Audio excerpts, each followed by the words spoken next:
1977 எம்ஜிஆர் தேர்தலில் நின்று வெற்றி பெற்று தமிழ்நாட்டின் முதல்வராக பதவியேற்றிருந்த சமயம். எம்ஜிஆருக்கு எல்லா மட்டங்களிலும் ரசிகர்கள் உண்டு.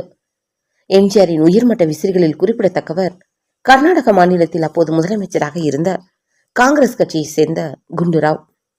பெங்களூரில் உள்ள தன் வீட்டுக்கு வர வேண்டும் என்று குண்டுராவ் எப்போதும் அழைத்துக் கொண்டே இருப்பார். குண்டுராவின் பிறந்த நாள் அன்று பெங்களூருக்கு சென்று அவரை வாழ்த்த வேண்டும் என்று முடிவு செய்தார் எம்ஜிஆர் அவர்கள். பிற்பகலில் TMX 4777 என்ற எண்ணுள்ள பச்சை அம்பாஸ்டர் காரில் கிளம்பினார் எம்ஜிஆர் அவர்கள். அவருடன் அவரது மனைவி ஜானகி அம்மா, ஜானகி அம்மாவின் சகோதரர் நாராயணியின் மகள் லதா இருவரும் வந்தனர். மற்றொரு வெண்ணி நாங்களும் அவர் வண்டியை பின் தொடர்ந்தோம்.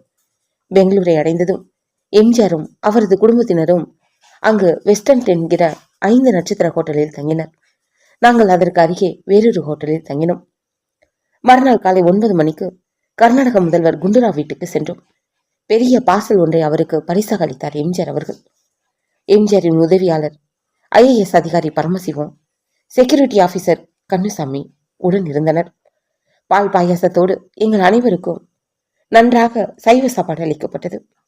சாஷ்டங்கமாக எம்ஜிஆரின் காலில் விழுந்து நமஸ்கரித்தார் குண்டுராவ். அவரை மனதார வாழ்த்தினார் எம்ஜிஆர் அவர்கள். 10 மணிக்கு மேல் அங்கிருந்து கிளம்பினோம். அப்போது எம்ஜிஆர் தான் வரும் அம்பாஸ்டர் காரில் என்னை வர சொன்னார். 11 மணிக்கு மேல் ஓசூர் வரும்போது நல்ல வெயில்.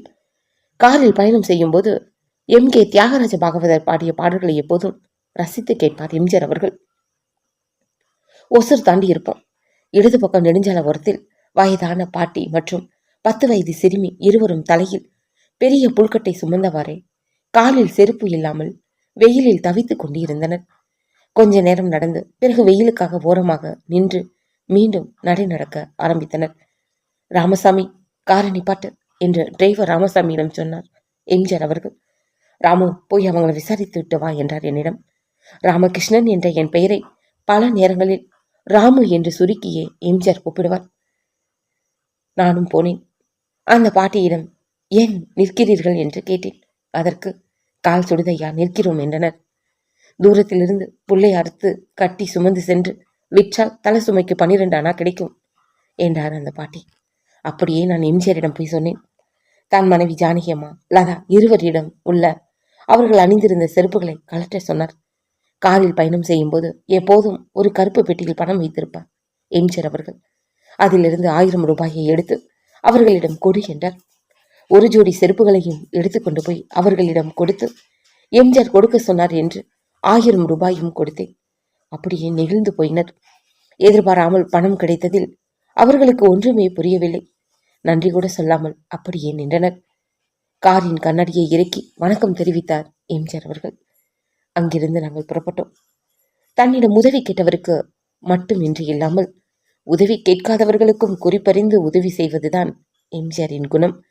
இந்த மனித நேயம்தான் அவரை உயரத்தில் வைத்தது. தனக்கு உதவியவர் தமிழக முதல்வர் என்று அந்த பாட்டிக்கு தெரியுமா தெரியாதா என்று எனக்கு தெரியவில்லை. எந்த பிரதிபலனும் பாராமல் செய்யப்பட்ட மனித செயல் அது.